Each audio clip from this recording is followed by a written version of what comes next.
You can't cash a check without an ID. You can't fly on a plane without an ID. So this will help to bring these people into the mainstream of society. A large number of minorities, a large number of those who are poor or homeless, they all of a sudden don't have a voice. A decade ago, Missouri was one of the first states to pass a voter ID requirement. It was struck down by the state Supreme Court.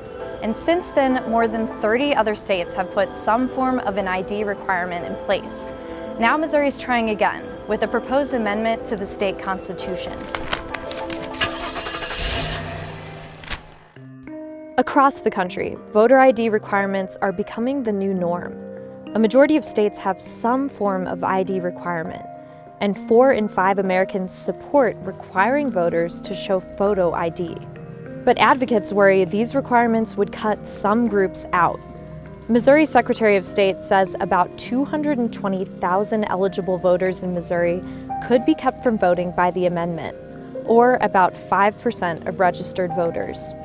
So I never thought about how challenging it would be to get an ID for some people before I started working here. We're at St. Francis Xavier's Document Identification Program. Since the mid-90s, they've been helping people get together all the paperwork that's necessary to get things like photo IDs, birth certificates, and social security cards.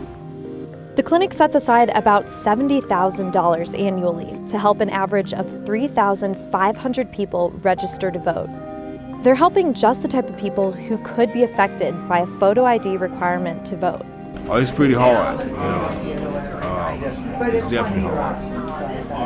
So I don't know how you do it, because it's my first time losing an ID. My ID, my state ID, it expired. I'm homeless and I don't have really, I got a sister with a mailing address.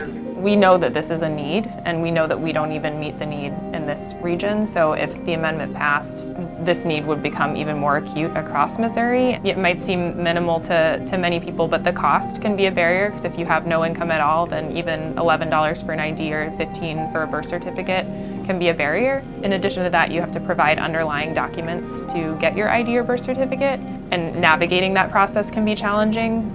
Some states require a non-expired photo ID to get the birth certificate. So you can see how people get caught in kind of a catch-22 of needing one for the other and vice versa. But there is something that sets Missouri's requirement apart from other laws across the country. What's really unique about Missouri is it not only provides for an ID, a state-issued photo ID that the state will pay for, but it also provides for underlying documents like birth certificates, marriage licenses, all those other types of identity documents you need to get an ID, which is, I think, really helpful for the people who don't have those documents right now, because they're not participating fully in our society. But the advocates we talked to say paying for the ID doesn't relieve their concerns. The AARP, which advocates for Americans over 50, has come out against the amendment.